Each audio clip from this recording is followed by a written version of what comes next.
kita mungkin share satu buku tajwid yang mungkin refresh malah pada ayat ke-77. Fantalaqa hatta idza ataya ahla qaryatin istata. Kalau siapa perasan ada perkataan qaryah tu dia ada tanwin berbaris bawah bertemu dengan dua huruf yang mati. Kita panggil nun sakinah. Ataupun kan? Apa nama buku dia? Test sikit. Siapa kat sini ya? Danis ni ya?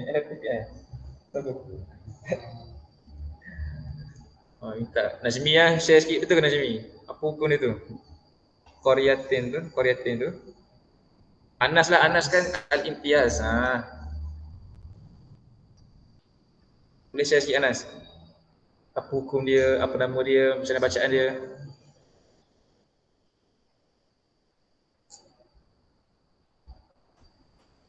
Nama Anas. Anda tak ingat sangat, tapi rasa dia hidupkan nun lah. Dia mati. Betul. Nun ni dia mengorbankan diri dia. Tak mengorbankan diri dia. Baguslah dia. Kat Qaryatin tu, bila tanwin berbaris bawah tu, minta maaf untuk Akrami dan Toyu.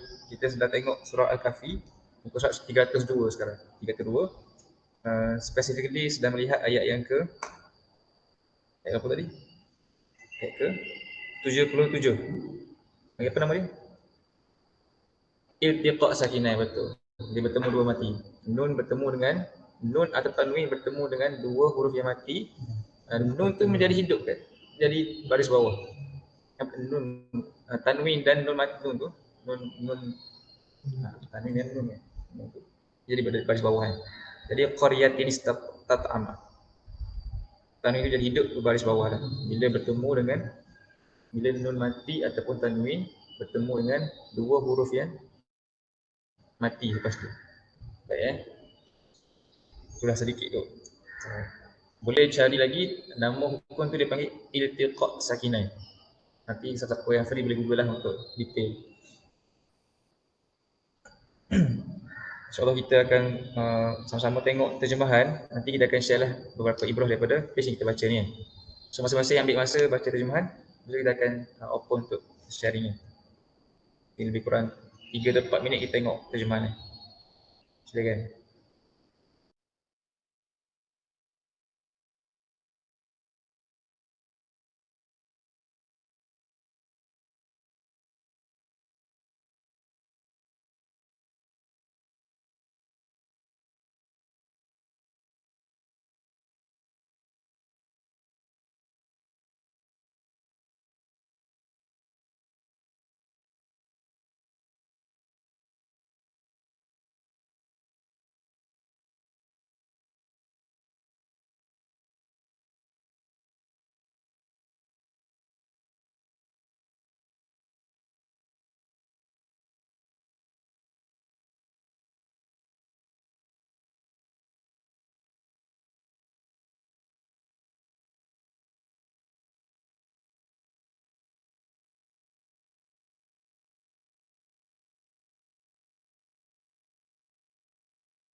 sekali lagi untuk makluman ni lah Qayyum dan juga Akrami dan lain-lain, kita sedang membaca surat 301 dan 302 surah Al-Kahfi. Dipersilakan kalau siapa nak share apa yang dia rasa menarik untuk dikongsi lah untuk ibrah kawan-kawan yang lain pada pagi ni. Jadi kita buka 2 atau 3 share. Ada ke? Lah, bisa lah. Kalau nak share, kena cakap kuat sikit. Kalau ada lagi kan pagi ni.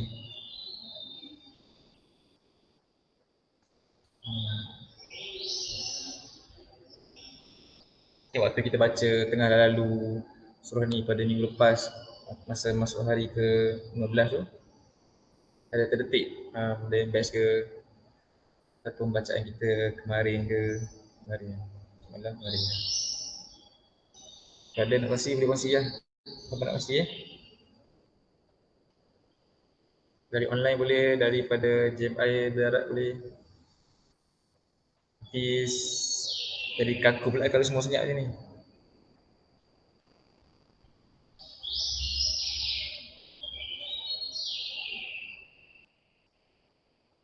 Untuk makluman jugalah Abdullah Mas'ud. Abdullah kan. Panggil apa Abdullah ke Mas'ud? Abdullah. Kita orang sedang membaca tadi baru tilawah surah Al-Kahfi surat 301 302. Sekarang kita nak tadabbur sikitlah apa-apa ibrah yang boleh diambil daripada surah ni. Ada ke? Tak ada. Macam tu. Segan-segan. Nak share? Boleh je? Boleh. Pakai mic tu ke mic? Dengar dia. Dengar. Nampak sikit Tak ada. Based on apa yang saya faham daripada ayat 62 sampai 83 ni macam berlaku dialog antara Nabi Musa dengan Nabi Khidir. Tak silap saya kalau Nabi Khidir ni dia nampak masa depan kan. Itu based on dialog, based on terjemahan yang saya baca, saya faham yang menunjukkan Nabi Khidir ni setiap kelakuan apa yang dia buat tu, setiap perbuatan yang dia buat tu ada sebabnya. Saya sampaikan bila mana waktu tu Nabi Musa kata dia nak ikut Nabi Khidir ni, tapi Nabi Khidir kata awak kena bersabar dengan saya kan. Maksudnya kalau saya buat apa-apa jangan persoalkan. Tapi itulah bila Nabi Musa dah ikut, benda pertama yang bila diorang naik atas kapal, benda pertama yang Nabi Khidir buat ni dia bocorkan kapal. Lepas tu Nabi Musa tanya, yang di sana dengar tak? Okey tak suara tadi yang Imran cakap? Dengar. Baik. Nabi Musa tanya kenapa bocorkan? Lepas tu Nabi Khidir kata sabar kan. Dia kata tadi kalau nak ikut kena sabar kan, dan jangan persoalkan apa yang dia buat. Lepas tu benda yang kedua ialah di mana dia jumpa ada seorang lelaki kan. Lepas tu dia bunuh lelaki ni. Lepas tu Nabi Musa sama lah, dia persoalkan kenapa bunuh lelaki ni. Lepas tu Nabi dia kata jangan persoalkan, tadi kata nak ikut kan, jangan persoalkan lah apa yang aku buat. Dan yang ketiga tu tak pasti sangat dia cerita pasal apa sebab saya baca translation English. So tak rasa tapi ada pasal kerajaan apa dah yang ketiga. Itulah sedikit. Siapa nak sambung yang ketiga tu. So apa dia punya yang kita boleh take home message daripada ni? Apa yang kita boleh ambil, mungkin tak semua benda yang kita tahu, tak semua benda yang orang lain tahu kita tahu.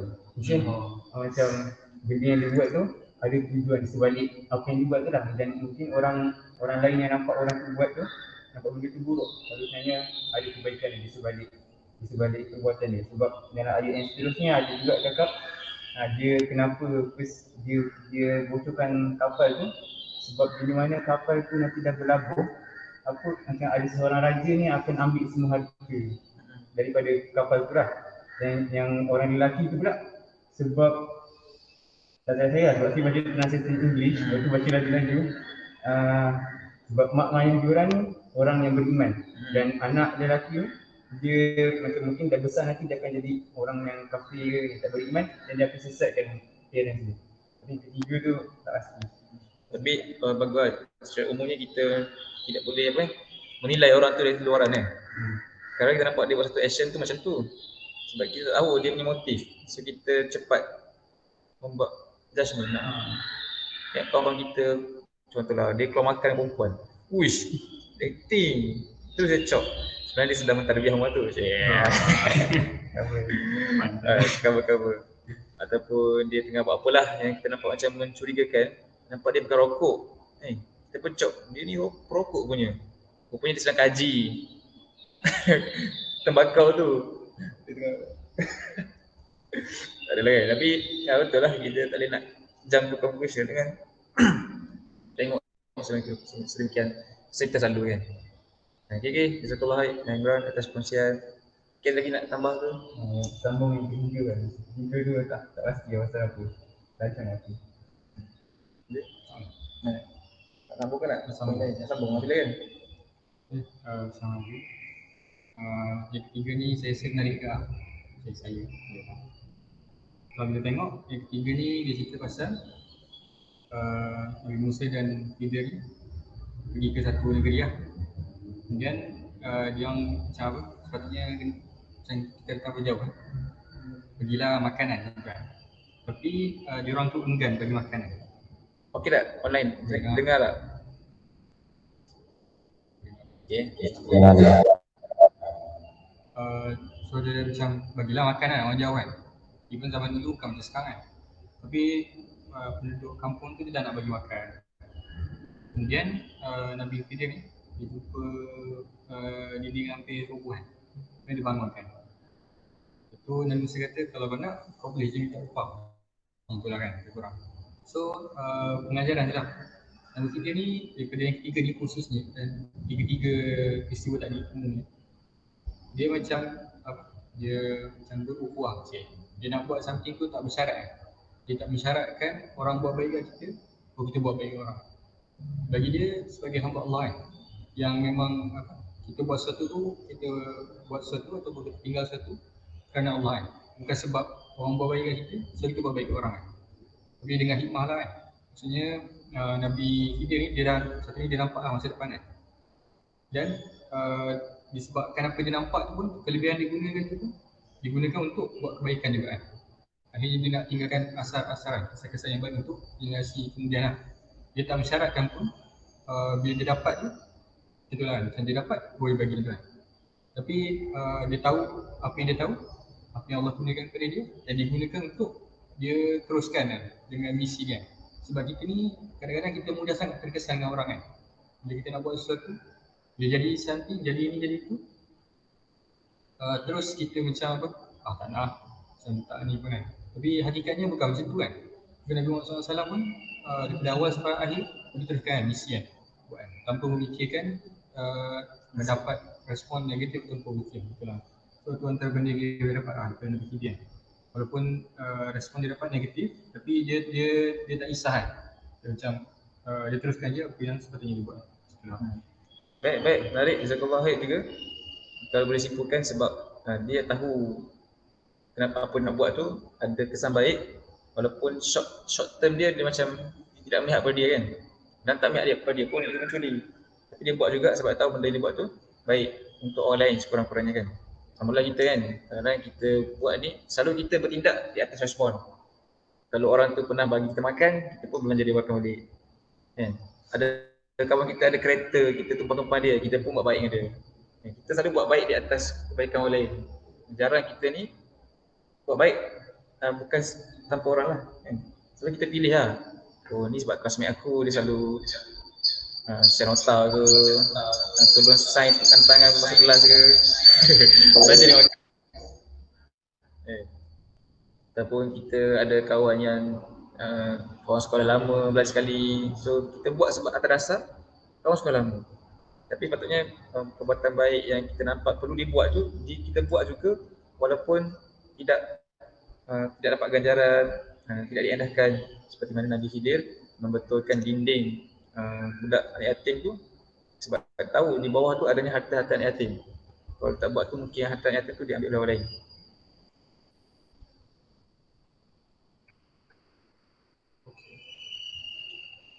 Okey. So sama lah, kita boleh ambil lah sedikit. Dia ada dalil kan yang apa buatlah kebaikan kepada orang lain supaya mana Allah buat kebaikan. Betul? Ada Al-Quran menyebut wa ahsin kama ahsanallahu ilaik. Dalam surah Al-Qasas ayat ke-77 Allah kata wa ahsin kama ahsanallahu ilaika. Berbuatlah baik sebagaimana Allah SWT telah berbuat baik pada engkau. Maknanya bila kita buat baik tu, kita buat baik bukan sebab orang tu pernah buat baik kita, tapi berbuat baiklah sebagaimana Allah telah berbuat baik kepada kita. Benchmark buat baik tu adalah sejauh mana kebaikan telah pun kita dapat daripada Allah SWT, segitulah kita bagi kebaikan kepada orang lainnya. Tanpa mengira maklum balas ataupun respon daripada orang yang kita buat baik tu, positif ataupun negatif. Alhamdulillah, just nak tutup sesi ni kan, nak share kisah ni juga. Ada banyak ibrah lain nak share, tapi mungkin hari ni nak share dua je kot. Dua. Pertama adalah tapi ni di penghujung ayat kesimpulan dia tu. Ayat ke-82 kan. Cerita yang ketiga, bila dia pergi betulkan dinding orang yatim tu, dia explain dekat Nabi Musa kenapa dia buat macam tu kan. Pada ayat ke-82 kan, dia kata adapun dinding rumah itu adalah kepunyaan dua orang anak yatim di kota itu, dan di bawahnya ada harta benda simpanan bagi mereka berdua, anak yatim berkenaan. Kemudian dia kata apa? Sedangkan ayahnya adalah orang-orang yang soleh. Ini adalah ibrah pertamanya. Anak yatim telah pun kehilangan ayah. Okay. Secara umumnya anak yatim ni dia ada kedudukan yang dekat di dalam Islam. Ada kedudukan yang tinggi dalam Islam kan. Nabi kata barang siapa yang berbuat baik kat yatim, bukan dia dengan tu macam ni. Macam ni ke macam ni? Macam ni. Macam mana dapatlah bila kita ni berbakti pada yatim, di syurga nanti kita ni mendapat kedudukan yang dekat hampir dengan Nabi SAW. Maknanya Islam ni mengangkat kedudukan anak yatim. Sebab diorang ni telah kehilangan bapa mereka yang menjaga welfare mereka sepatutnya. Kenapa Islam mengangkat anak yatim ni? Agaknya Nabi yatim, okey. Kenapa lagi? Daripada online ada kan nak jawab apa agaknya ibrah kenapa Islam angkat anak yatim? Angkat kedudukan anak yatim. Sebab Rasulullah anak yatim. Sama jawapan, okey. Big minds think alike. Yang lain ada lagi jawapan lain.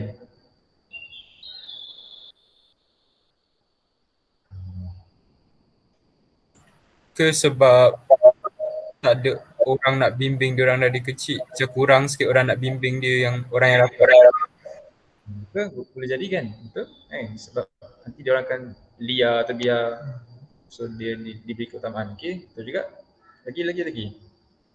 Kenapa sebenarnya hikmah-hikmah kita ni dianjurkan berbudi, berbakti pada yatim? Nilai kasih yang dia dapat tak sama dengan orang yang ada parents. Sebab dia ni kata Imran tak dapat kasih sayang yang sama seperti mana orang yang ada parent. So kita supply kasih sayang yang kurang tu dekat mereka. Betul juga.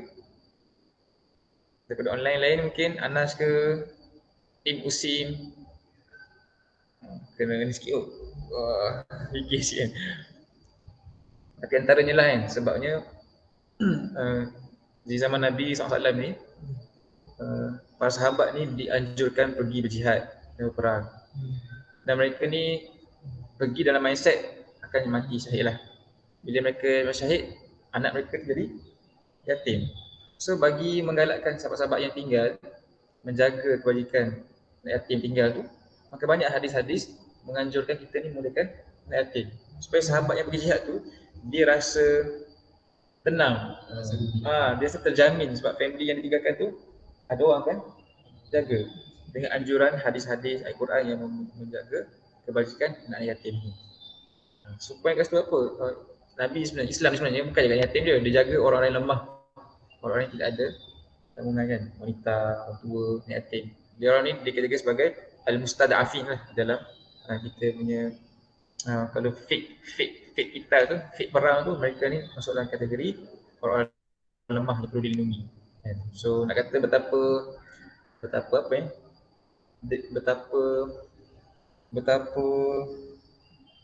rahman Islam tu lah kan, sampai tahap tu dia nak pastikan parent yang bertujuan Islam ni dia tenang dan bila tinggalkan family sebab ada sahabat-sahabat yang akan jaga mereka.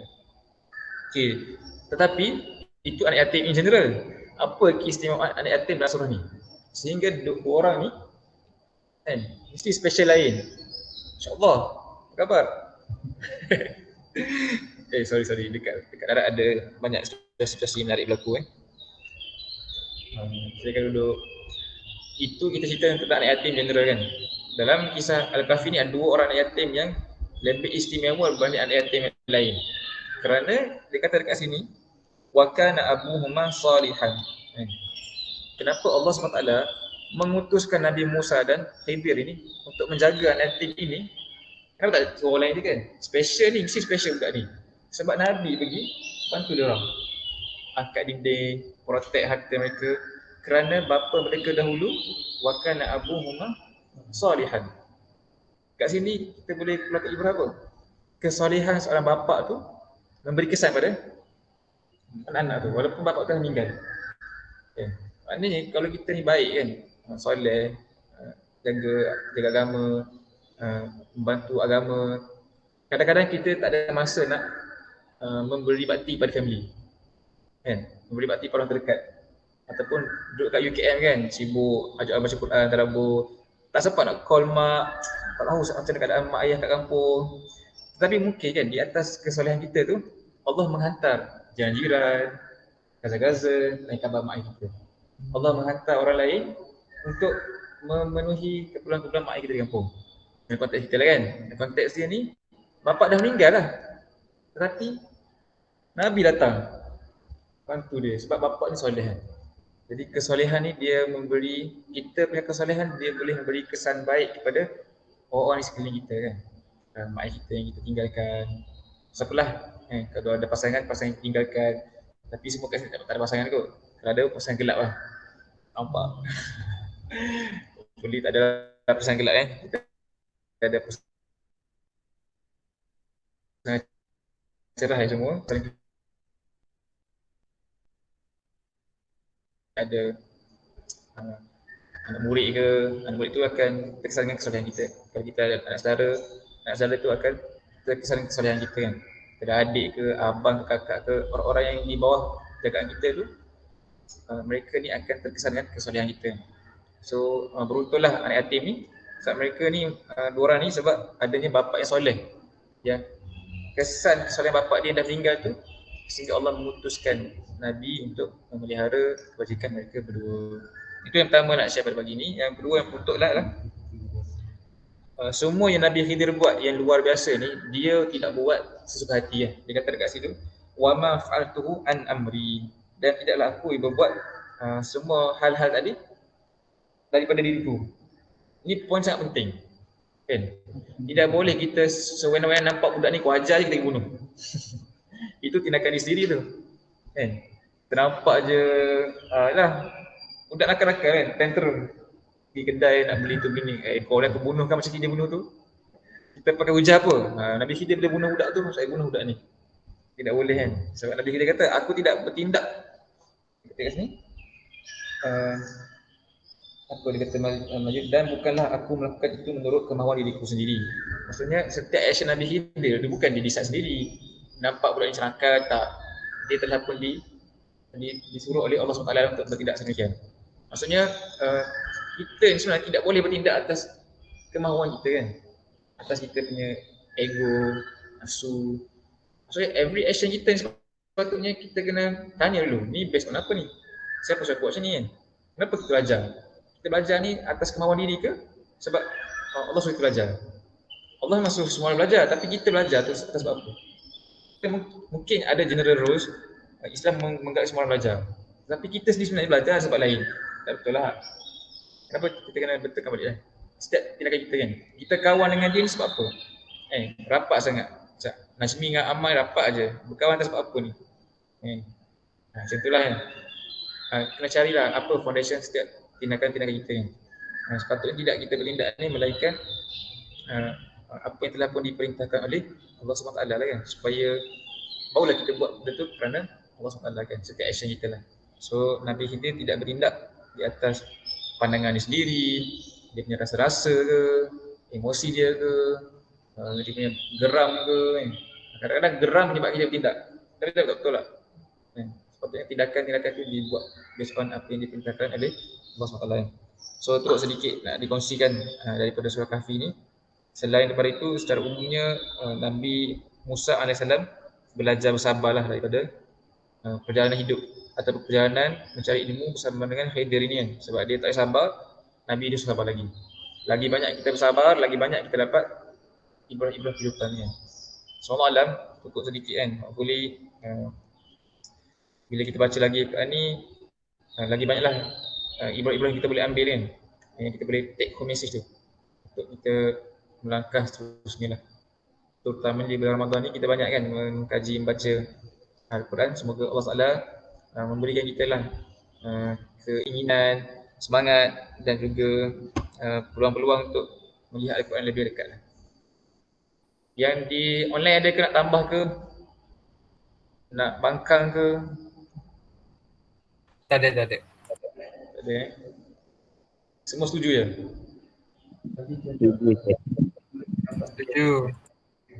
jadi particular karakteristik yang kita suka, lepas tu kita nak rapatkan dia, boleh kan? Boleh. Tapi at first place dia kena kerana Allah kan. So disebabkan dia punya mungkin apa yang dia ada tu dijadikan sebagai dorongan ataupun kemampuan untuk kita rapatkan. Tapi yang paling utama kena kerana Allah. Dengar tak daripada online, tadi ada komen daripada Imran kat sini. Kata macam mana kalau kita berkawan dengan seorang tu sebab dia ada karakteristik yang kita rasa kita boleh masuk dengan dia lah, suka dengan dia. Boleh ke tak boleh? Rasanya boleh sebab mengelakkan salah faham ke, gaduhan ke. Cak Maksudnya wasang apa? Boleh ke tak boleh? boleh. Boleh. Maksudnya kita berkawan dengan siapa-siapa ni, boleh lah. Kita kena berkawan dengan semua orang kerana Allah kan. Tetapi of course kita ada beberapa orang yang kita selesa tu kan. Sebab ada common chemistry kan. Cuma kena betulkan lah persahabatan dengan dia tu bukan sebab benda tu. Benda tu hanyalah booster untuk berkawan dengan dia. Tapi ground dia adalah kita berkawan kerana Allah SWT. Supaya kita tak adalah kita hilang dia, kita pun jadi merana, pukul berdiri kan. Ataupun dia pergi mana kita jadi tak keruan, tak tidur. Jadi attachment tanpa melampau-lampau kan. Sebab tu kita kena set the ground action kita tu kerana Allah SWT. Dalam semua keadaan pun. Macam kita nak pilih course. Kita memang nak pilih course, katalah apa? Chemical engineering. Kan? Kalau kita buat sebab kita memang nak jadi the best chemical engineer dan nak ada nama, kita tak dapat. Kita akan frust kan? Frust sangat. Sebab kita buat tu sebab diri kita. Tapi kalau kita set apa-apa course pun, in the first place buat kerana Allah, tiba-tiba Allah takdirkan tak dapat course tu. So kita takkan rasa loser lah kan? Sebab bukannya aku buat sebab aku sebenarnya, tapi aku buat kerana Allah. Dan Allah tak bagi peluang nak sambung course tu. Mungkin sebab lain, hikmah lain. So bila kita set setiap kali kita tu kerana Allah SWT, bila benda tu berlaku tidak seperti yang kita jangkakan, kita lebih mudah nak terima lah keadaan tu berlaku kan. Semua benda lah, bukan dalam konteks belajar je. Pelbagai keadaan ni.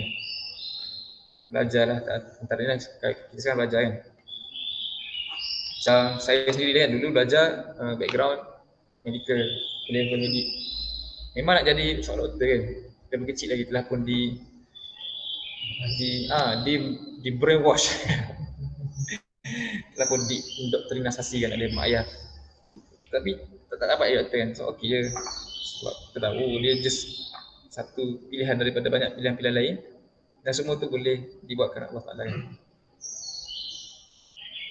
Allah Alam, yang daripada online ada kena tanya apa-apa?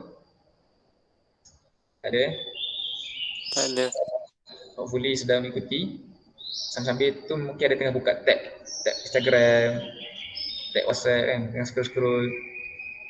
Ada yang tengah tengok apa sekarang ni. Okay lah. Kita settle dulu, kita tangguh dulu kita punya tilawah tadabbur tu.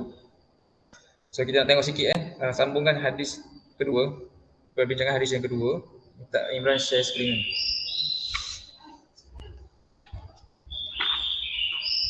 Sebab kan sekarang ni bulan puasa dan ngantuk kan. Mungkin kita tak akan sempat cover pun banyak-banyak. Kan. Dan nak balik bilik dah. Dah terlambat. Baru bangun. Baru bangun, cegas lah. Baru bangun tak tahu nak kena masuk ke rumah bilik. Oh, memang bilik. Just untuk makluman lah kawan-kawan di online, kami di sini JMI Using lah, selalunya kami JMI Using kan sedang membincangkan juga hadis 40. Sekali lagi ulang balik, kita orang mula pada 1 hadis 2. Ni baru hadis kedua sebenarnya. Kenapa kita baca kitab hadis in the first place? Sebab kita nak juga memahami hadis-hadis Nabi sallallahu alaihi wasallam, sebab dia melengkapkan kita punya kefahaman tentang Islam kan.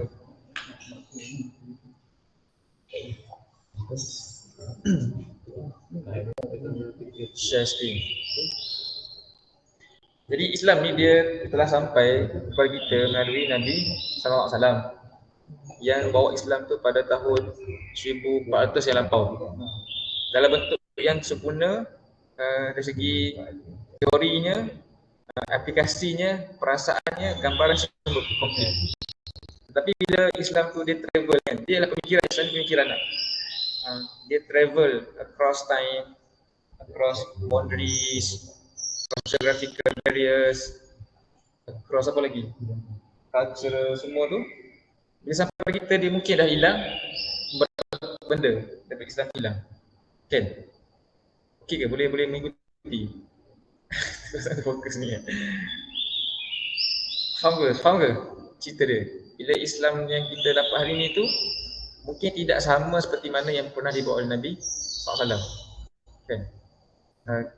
Kita punya gambaran tentang Islam tu tidak sama seperti mana para sahabat melihat Islam. Kan? Suasana masyarakat Islam kita mungkin tak sama seperti suasana masyarakat Islam di Madinah ketika dulu. Sebab dia jalan jauh lah. Berpuluh ratus tahun travel sampai ke kita. Kita dapat Islam ni versi yang telah pun difahami oleh mak kita, yang telah kita fahami melalui ustaz-ustaz sekolah, yang kita fahami melalui YouTube, Facebook, itu kita faham. Macam-macam lah tulisannya. Contohnya, ada orang nampak solat berjemaah tu adalah benda yang sunat muakkad. Dan kalau buat, dia dapat pahala lebih. Itu dia punya gambaran. So dia pun kadang datang, kadang tak datang. Sebab dia menghayati sebagai satu ibadah yang memberi tambahan ganjaran pahala je.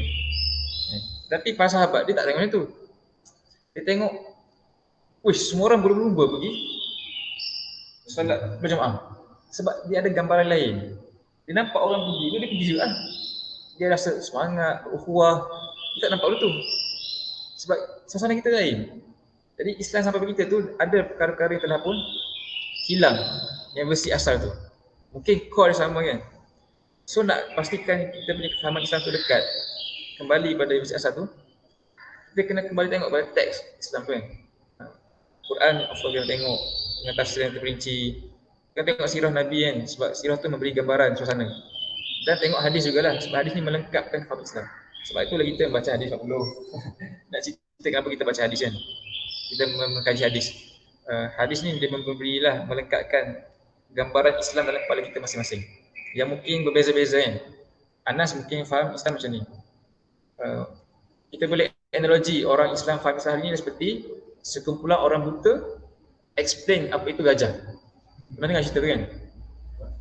Ada 10 orang buta, dia orang ni gajah depan dia orang. Kau tak nampak gajah ni? Tak pernah tengok gajah kan? Lepas tu, pergilah raba-raba gajah tu. Ginilah raba yang okey kan. So, mintalah explain, cerita apa pengalaman dia, apa itu gajah.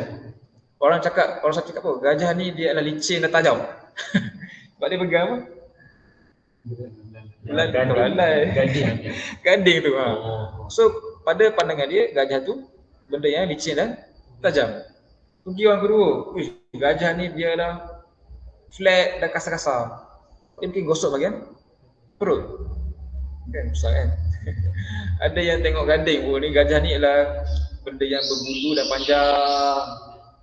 Sebab dia pegang belalai tu kan. Jadi setiap orang tua pula, orang buta yang menyentuh bahagian gajah yang biasa-biasa ni mempunyai gambaran yang berbeza-beza tentang seekor gajah. Padahal gajah macam tu je, seekor tu. Sebab dia buta kan. Dia sama dengan kita ini. Setiap orang bila dia cerita tentang Islam tu, dia mempunyai persepsi atau kita panggil tasawur dan gambaran yang berbeza-beza mengikut daripada siapa dia belajar Islam dia. Kalau nampak parent dia tidak solat berjemaah, okay. So nampak solat tak berjemaah tu okeylah, sebab itu dia dapat pada parent dia. Kalau dia nampak abang dia keluar balik dengan perempuan malam, dia nampak itu Islam versi abang dia kan, dah okey, mak ayah approve. So dia rasa itu pun Islam lah, sebab itu yang dia alami kan. Faham kan? Sebenarnya pengalaman kita tu membentuk tasawur Islam kita beza-beza. Ceritanya kita sekarang nak kena belajar baliklah Quran hadis ni supaya dapat tasawur yang tepat tentang Islam. Wallahu alam, tangguh dulu. Saya Afiq macam tengah teraga ya, Afiq tidur okey je Afiq. Betul. So hari ni kita nak sambunglah bacaan hadis yang kedua Hadis itu generally kenapa kita baca hadis, nak melengkapkan fahaman kita tentang Islam. Tetapi sekarang kita specifically memilih bacaan hadis 40 sebab dia kitab hadis yang telah pun dihimpunkan oleh Imam Nawawi, specifically dihimpun hadis ini untuk memberikan fahaman tentang Islam. Sebab tu hadis ini menghimpunkan perkara-perkara asas Islam. Ada banyak himpunan hadis 40 tetapi dihimpun sebab-sebab beza. Ada ulama himpun hadis 40 untuk COVID, ada baru keluar Ada ulama himpun hadis 40 hadis tentang alam sekitar. Ada 40 hadis tentang birrul walidain. Topiknya spesifik. Tetapi hadis 40 yang dihimpunkan Al-Imam An-Nawawi ini rahimahullah memang spesifik untuk membantu kita memahami Islam. So dia kita perlu lah. Sebab kita nak saring hadis yang beribu tu, kita tak mampu. So dia dah buat ada kita kaji. Kita dah cover hadis pertama. Bagi siapa yang nak mengikuti siri hadis pertama, boleh PM Abah Haziq. Pulang balik. Ini kita tengok sambungan hadis yang kedua lah. Ini pun dah sesi yang kedua hadis kedua. So dekat skrin masing-masing Imran ada share kita punya rujukan bacaan. Boleh tak enlarge sizing supaya dia full screen? Cantik. Basically hadis yang kedua ni mungkin kita baca sikit kan supaya orang yang baru dengar ni dia dapat gambaran hadis kedua ni dari siapa Hadis kedua ni hadis berkenaan hadis Jibril, nama lain hadis Jibril, di mana Nabi SAW pada suatu hari sedang lepak-lepak dengan kawan dia, sahabat-sahabat Nabi. Tu datang seorang lelaki bertanya Nabi Lelaki tu datang kulitnya, rambutnya hitam. Putih, baju putih, jubah dia putih, kemas. Tidak ada tanda-tanda dia ni orang yang datang bermusafir. Macam datang dekat lah. Tapi pelik sahabat kata, kami tak kenal dia. Kalau dia tidak bermusafir, dia mesti datang daripada Madinah. Kalau dia datang Madinah, kita mesti kenal dia. Sebab kita pun Madinah. Tapi pelik, dia tak tanda musafir, tapi dia tak dikenali. Rupanya dia ni Jibril. Datang kepada Nabi SAW, bertanya ke Nabi beberapa soalan. Jibril datang, pertama dia bertanya Nabi, akhbirni anil Islam. Nabi katalah Islam ni anta bla bla bla. Kemudian akhbirni anil iman. Nabi menjawab sekian. Akhbirni anil ihsan sekian. Sampailah akhirnya Nabi kata, kalian kenal tak siapa tu? Nabi tanya Umar. Umar kata, Allah wa Rasul alam, aku tak tahu. Nabi kata, fa innahu Jibril atakum yu'allimukum dinakum. Itulah Jibril datang mengajarkan dinakum. Masya-Allah. Betul, hari penting. Sebab inilah hadis yang komplitkan apakah itu agama Sebab Jibril datang untuk mengajarkan agama kita. Boleh tak scroll kepada maksud dia? Scroll down. Nanti yang online boleh ambil hadis ni dan baca terjemahan ni kan. Kita tengok sekejap kot. Supaya dapat gambaran hadis ni pasal apa Maksudnya ramai daripada kalangan kita telah pun aware hadis ni sebab hadis ni dia popular.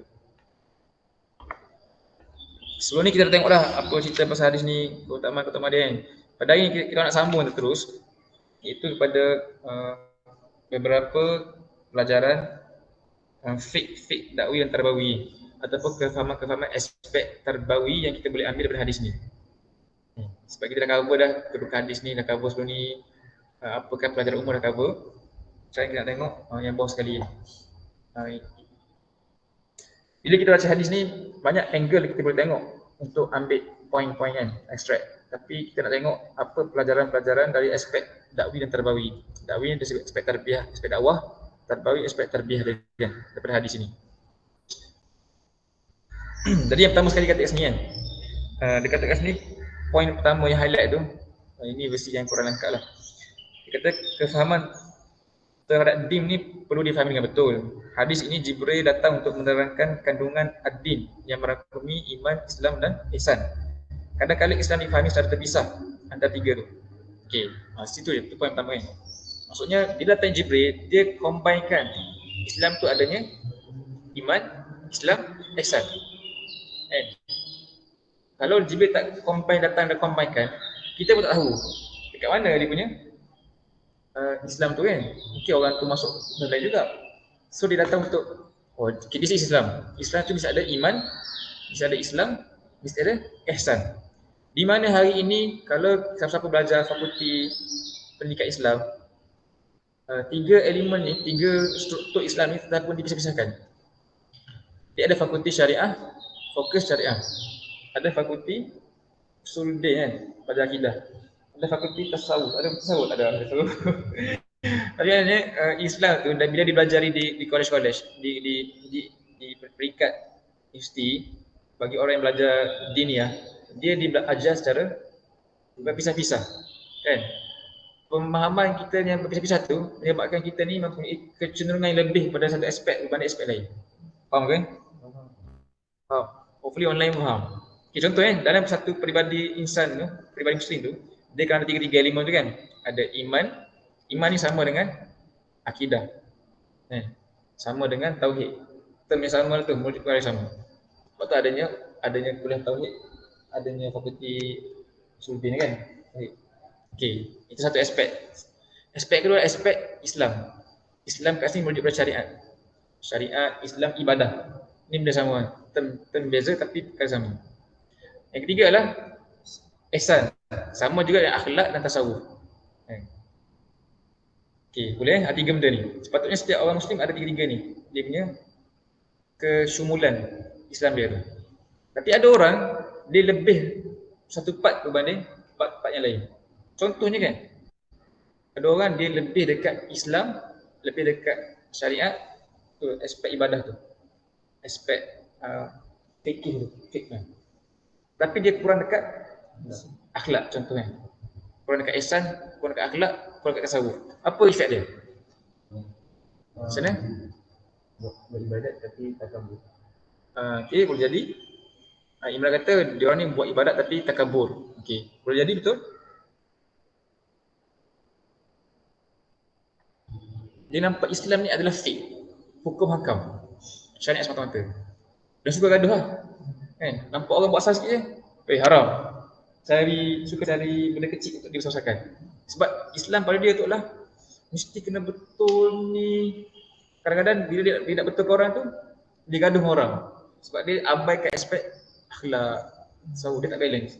Sebab dia besarnya lah syariat. Okay. Jadi isu dia kan. Ramai kan kalau kita kan kat Facebook tu gaduh Nabi Khidir ni mesti dia kata mati dah. Gaduh seminggu habis masa. Padahal pergaduhan di atas perkara-perkara khilaf itu tidak lebih utama berbanding menjaga ukhuwah sama orang Islam yang sangat jelas kan. Tapi bila ada orang yang dia faham Islam adalah hukum hakam, itu jadinya lah. Dia nampak solat ni, okey ni hukum dia adalah sunat, dia pun tak buat lah sangat sunat kan. Ada soal di sini sebab dia nampak Islam tu lah do's and don'ts. Dia orang ni orang yang nampak Islam tu pada aspek tu. Okay, apa jadi kalau dia kuat akidahnya tapi kurang dekat aspek syariat? Dia akan melahirkan orang beza juga tu.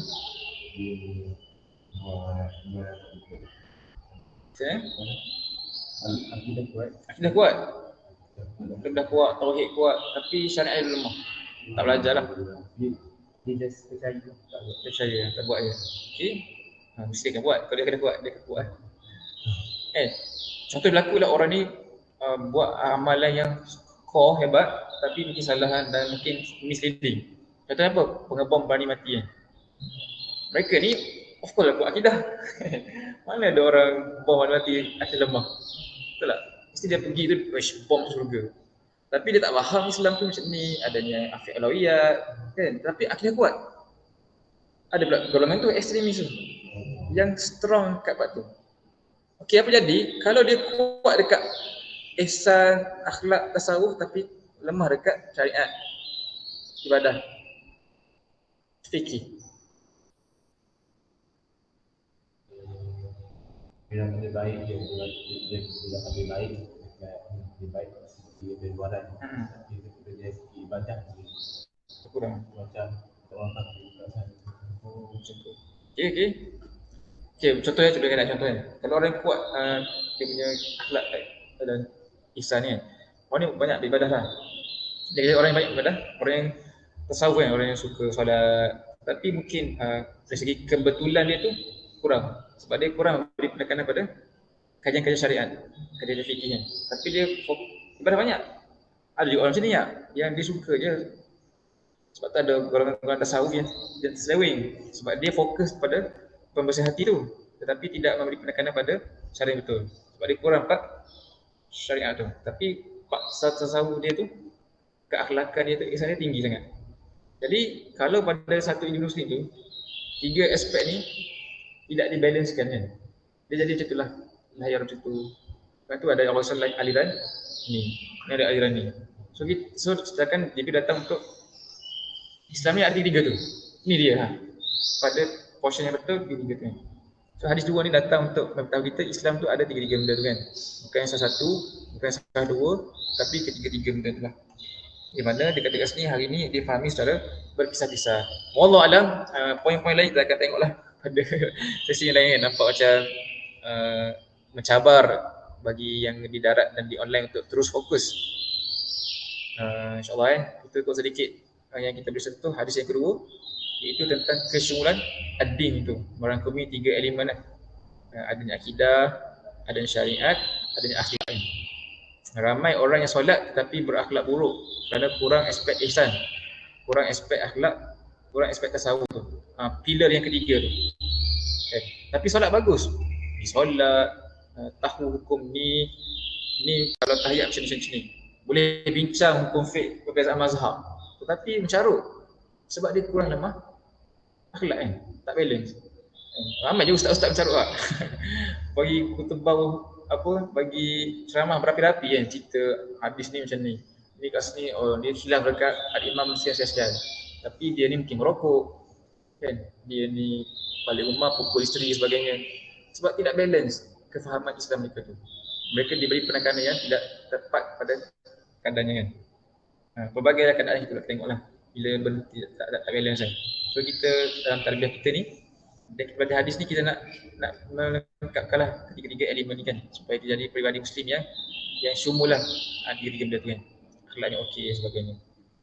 Sekarang ni banyaklah orang sekarang ni mula memberi tumpuan tentang syariat kan, ataupun pandai cari Google buku ni apa, masak kita apa kan.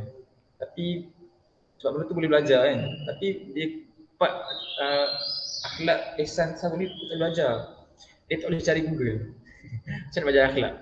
So orang dah jadi hilang elemen tu. Mesti hari ni kan. Lepas tu banyak gaduh kan. Panggil gelar-gelar buruk walaupun dalam kalangan ahli-ahli ilmu.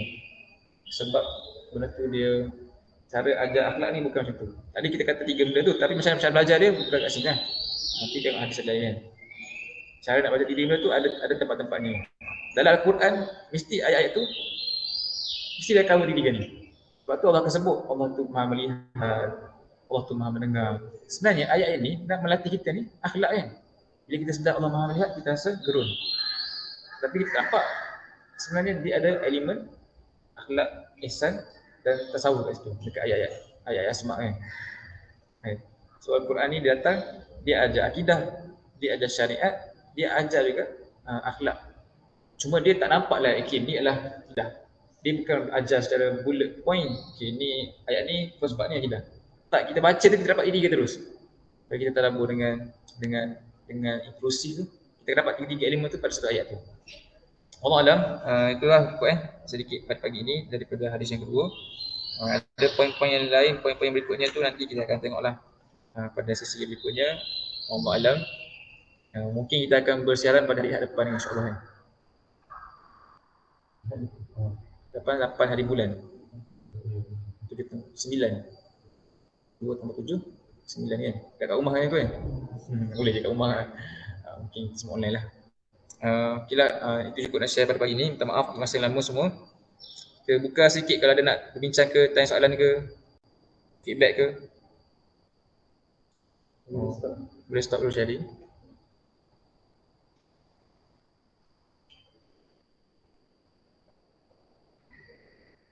Okay, hadis yang kedua, bagi yang kurang familiar tentang hadis 40 Nawawi ni, nanti lepas ni boleh buat syariah masing-masing kan. Apa tu ada 40, boleh dapatkan PDF file, boleh baca dululah. Mereka daripada online nak share apa-apa, tambah, tolak, nak bagi pandangan ke, jangan bagi mata yang mandang. So far tak ada. Mantap Danish ni, sangat responsif. Alhamdulillah, jazakallah khair. At least ada respon ni kan. Hehehe.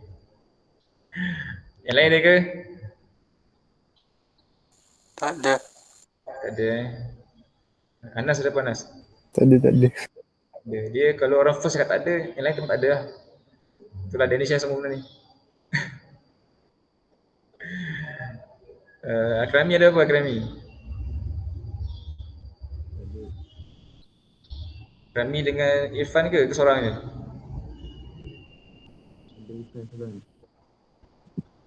Tak ada lah. Ada Naifan. Irfan. Macam mana ni selingan ni borak-borak lah. Kalau tim Usim balik rumah bila?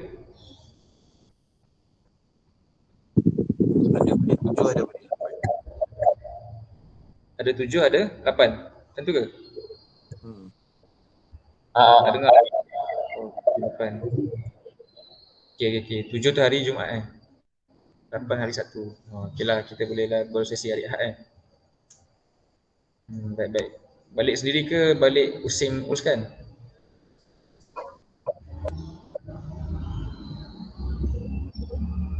ATM. Ada yang balik sendiri, ada yang Usim. Faham.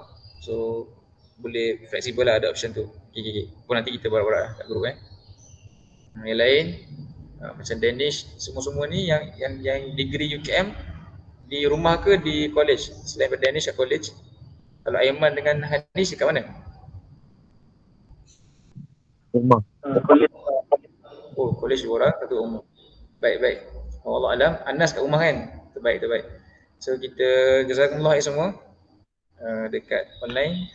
Terima kasih sudah mengikuti pada sesi pagi ini. Hopefully adalah benda bermanfaat.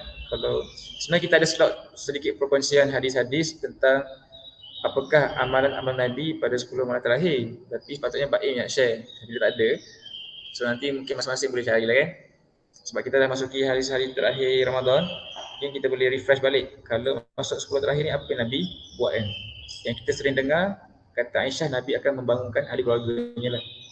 Bila 10 terakhir kan. Maksudnya kalau tak bangun, pukul ke sinar air. Tapi kita tak ada di keluarga. Tapi mungkin konteks kita bangunkan housemate, bangunkan roommate, bangunkan kawan-kawan sebelah bilik kita kan. Dia tak bangun tu cerita dia lah, tapi kita cuba tak bangunkan sebab nak ambil manfaat sunnah tu. Yang keduanya kalau dia bangun, kita dapatlah ganjaran bila dia beramal kan. Sebab kita kejutkan dia solat, dia tidur. Kalau dia tidur sekalipun, dia bangun sebab kita dapat pahala dia solat tu. Sebab tu setengah orang tu dia aim jadi Bilal ni. Sebab dia azab tu dia bangun orang bangun kerana Bilal. So dia dapatlah pahala. Dan Bilal dia Rabah dapat pahala sebab semua nama Bilal ni ambil nama dia. Kan. Okay, wallahualam. Terima kasih semua sudi bersama. Kita tangguh dulu lah sesi pada pagi ini dengan tasbih, kafarah dan salatul as. Subhanakallahumma wa bihamdika asyhadu an la ilaha illa anta astaghfiruka